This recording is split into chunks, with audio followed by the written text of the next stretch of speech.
This is a Squiz podcast. We're your shortcut to being informed. Squiz Kids! It's your daily news fix. Fun, free, fresh. Hello and welcome to Squiz Kids Today, your fresh take on what's happening in the world around you. I'm Bryce Corbett. It's Friday, October 15. In Squiz Kids Today, it's getting wet around here. The meteorite on a pillow. Meet the two-headed turtle and five-legged lamb. And Fortnite the movie. That's what's making news, kids style. The lowdown. Bust out your brollies and dust off your gumboots. The wild and woolly weather we're having up and down the east coast of Australia might just be the taste of things to come, with the Bureau of Meteorology predicting a wetter than average summer with floods and cyclones on the cards.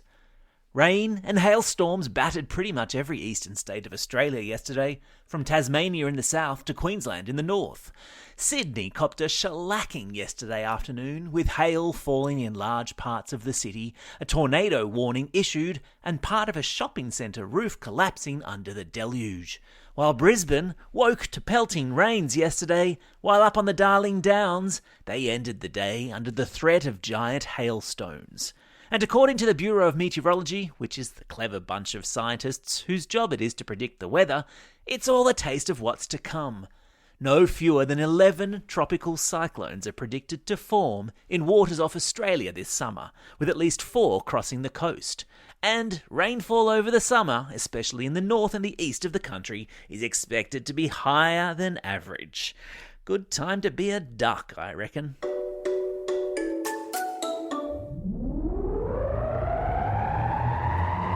Spin the globe. Each day we give the world globe a spin and find a news story from wherever it stops. And today we've landed in Western Canada, where a meteorite has smashed through a woman's bedroom ceiling and landed on her pillow. It all started when Ruth Hamilton's dog started barking. She'd been asleep for hours but got up to see what the problem was. Seconds later, she said, there was a huge explosion and debris, which means scattered pieces of rubbish, all over her face. Not surprisingly, Ruth was in a bit of a panic, so the next thing she did was call 000, although in Canada it's 911. Then, as Ruth was answering the operator's questions, she leaned back on her floral pillowcase and felt it. A chunk of rock, centimetres from where her head had been seconds before. Next, she noticed the hole in her roof. Later, university experts confirmed it was in fact a meteorite that had crashed from the sky into Ruth's bed. There are photos of the meteorite on Ruth's pillow in your episode notes.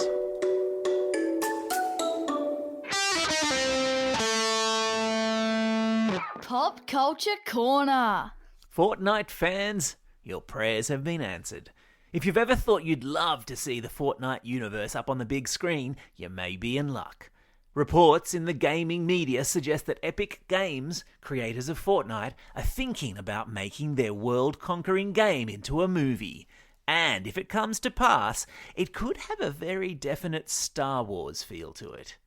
People who used to work at the company that made the recent Star Wars films have started working at Epic Games, which is reportedly planning to expand beyond video games and into scripted entertainment, which is to say TV shows and movies.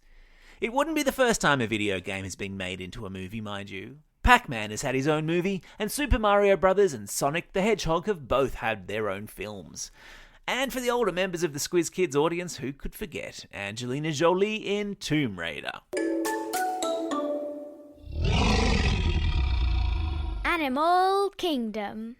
And because it's a Friday, and we love a bit of freaky on a Friday, today's Animal Kingdom features 2 tales from the wild side. Starting with a discovery off Cape Cod in America this week of a 2-headed turtle. The hatchling, which is the name given to a turtle that's just come out of the egg, has 1 shell, 6 legs, 3 on each side, and 2 identical heads. The vets caring for Mary, Kate and Ashley, as the turtles have been named, say that they seem very happy sharing a body and have worked out a way to swim without going around in circles. Meanwhile, closer to home, a sheep farmer in South Australia has found among his flock a lamb with a foot growing out of its head. The fully formed foot hangs limply from the back of the lamb's head, making it technically a 5-legged lamb. And yes, of course, there are links to photos of the 2-headed turtle and 5-legged lamb in today's episode notes. You're welcome. Time for the quiz. This is the part of the podcast where you get to test how well you've been listening. Question number 1. What sort of animal off the coast of America has been born with 2 heads? That's right, it's a turtle. Question number 2. What fell through a woman's bedroom ceiling, narrowly missing her head? Yeah, it was a meteorite. Question number 3. Which popular online game may be turned into a movie? You got it, it's Fortnite.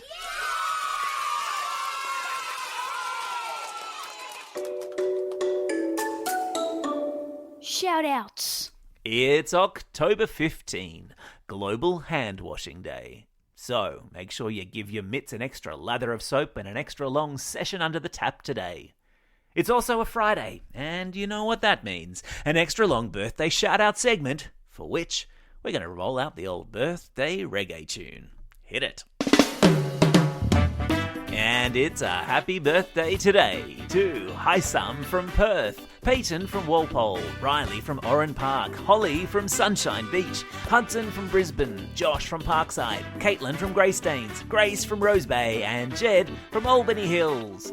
And belated birthday shout-outs go to Patience from Perth and Theodore from Adelaide. Not forgetting, of course, all of those Squiz Kids celebrating a birthday over the coming weekend. Jonah from South Nowra, Savannah from Woodhill, twins Georgie and Hunter from Mount Eliza, John from Camp Hill, Tobias from Narrowena, Harriet from Canberra, Emma and Sataj from Springfield, and Audrey, who's listening all the way over there in Oxford in the United Kingdom. And because our friends in Melbourne, Canberra and Sydney aren't yet back at school, we're sending out home learning herograms. One goes to Ms. Alexander in Year 2 at Erskineville Public School. Also to Sharit and Prashid from Marayong Public School and all their teachers for working extremely hard during lockdown. A herogram to Seb in Class 2W at St John's Catholic Primary School in Narrowena for trying his hardest when he has a broken arm. And lastly to Class 2D at Warrawee Public School and their teacher Mrs Drury. And finally, some classroom shout-outs to those lucky Squiz Kids not in lockdown, to Class 6A at Oryx International School in Doha, Qatar, and a very happy birthday to their teacher, Mr. Cassidy, for this coming Sunday.